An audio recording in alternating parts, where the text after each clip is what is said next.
So this is a decent opening. I would much rather have a War Axe, though. I think I'll keep the Brave, ditch the Ghoul. Ghoul's not super strong here. Not great either. So hopefully he's not too fast.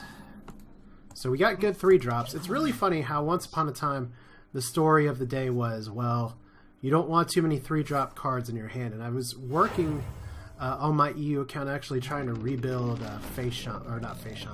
rebuild Face Hunter just to see how that works. I assume he has a 1-drop to follow up with this, or that's a little ballsy. I don't know. I just don't know. I don't have coin for this either, so I guess it's going to be Fierce Monkey or something else.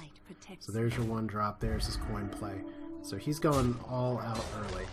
Well, Fierce Monkey's not a terrible counter to this. We have 2 Bloodhoof Braves, which is good. So we got things on the board that we can counter with. We didn't grab any weapons. And grabbing weapons is very helpful for all of this. So I don't know if I'm going to be dropping back down to rank 12, if we're going to be climbing higher today.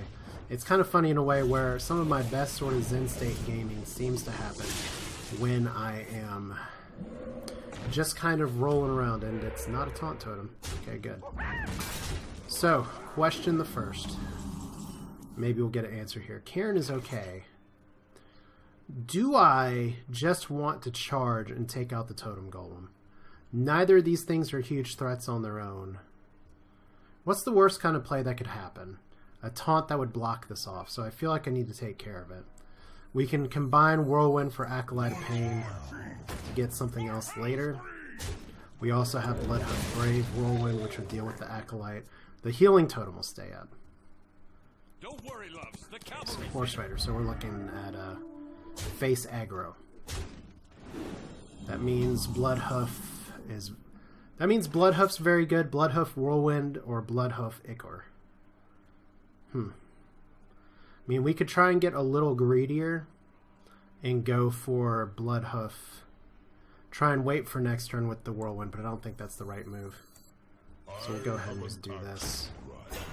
Now, I could Ichor here and deny that, but this is functionally about the same. I would love to have the little body, but there's a lot of good things for this too, including activating another style deck. So if he's going to throw Lava Burst into that, at least I drew 3 taunts for aggro Shaman, so that's good. Did you bring some fish? Spell Power. Do not like Spell Power. Taunt Totem, so you're just going to run into that. There's not a lot I can do with this board right now. I could slam for damage. That seems okay. I could develop another taunt. That seems okay. I could Ichor as well. But I think developing Karen's just good. Because I'll be able to throw up that taunt another time. Here. He's not going to be able to do too much on his own. So we'll get Karen. We want the body out here. And if it's face, it's a good question of whether he's going to be actually hexing it or not. My read on it at this point with the, what's the name of the card? The Argent Horse Rider. Oh, well that's fun. So our spell power is a little annoying, but what can you do, right? One nice thing is that this at least played around it, whereas if I had played my Bloodhoof Brave and Ichor, they would not have been nearly as in good shape.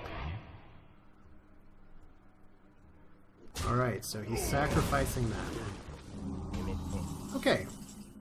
Here's an interesting question.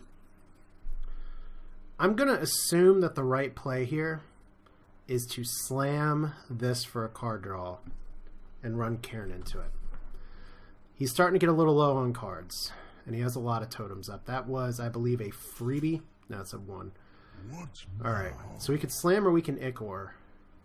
I think we're Ichoring anyway. I think I want to Ichor the Bloodhoof Brave, though. So let's see what we get. Okay, Frothing Berserker's alright. I think I want to tuck him behind a taunt next turn, though. I have an axe to grind.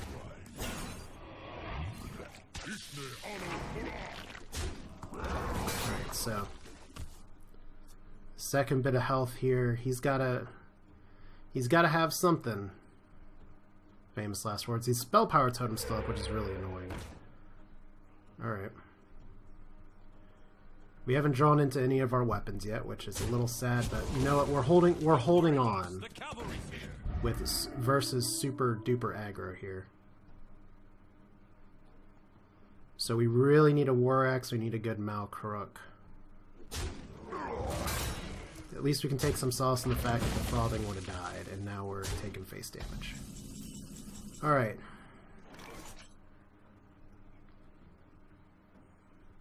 What's the play?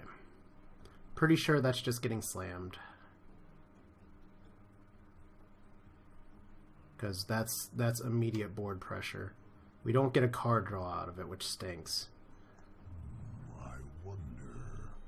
So if we slam this, we can potentially start to armor up. I kind of like developing the Acolyte of Pain that uses all of our mana. And that was a misplay. Here's the thing. I guess I need a few warm-up games or something. I don't know, because that could have been 3 attack. That could have immediately contested something. But instead we're down to 2. If he's playing Stampeding Kodo for some crazy reason, this dies to that now. So there's Doomhammer. Does he have lethal? Because I'm not running Harrison right now. Get in there and fight. So Abusive Sergeant into that, so it wouldn't have mattered. Alright. So we really need a weapon, and we need it now. And this is one of those games where Harrison would have definitely been helpful. So let's see what we can get. Ravaging Ghoul is very good here. I should have dropped the Armor Smith, though. But I guess my question, too, is that while dropping the Armor Smith would be the optimal play, I kind of want to see what I'm doing with my mana. So we'll hit the Armor Up button if need be. Malcrook's okay here. Alright. A little intense. Missed out on 2 armor for a potential play. I mean, there's a lot of cards I could have drawn that were 4 mana, and I ended up drawing 2 of my big hitters, which is okay. Most important thing is that this is naked right there right now, and nothing can really do anything. So, Malcrook is going to give us a weapon. As long as it's not a Cursed Blade, like the last time I played Shaman on stream as a Tempo Warrior.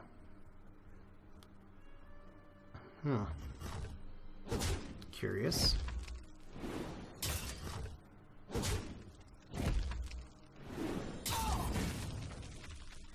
Okay.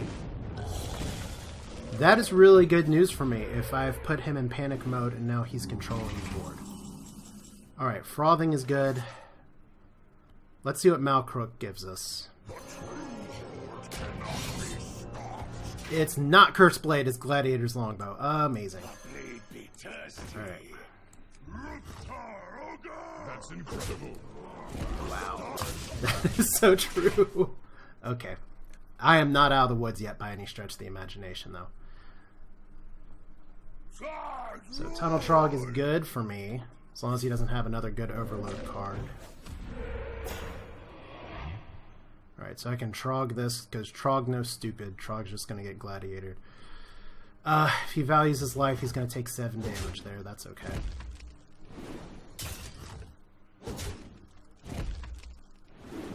So I do hit that with the weapon. Oh, Gramage too. Do we win? No, we don't. Not yet. Maybe I don't have to hit this with the longbow. Because I could charge Grom in there. I still have a few activators. But this lets me armor up instead of hoping for RNGs to save me. Let's do it like that. I believe I've seen both. Oh wait, he's... I was about to say, I don't think he's running hexes or anything. Armor up. We've got lethal on board for next turn. Does he have an answer for this?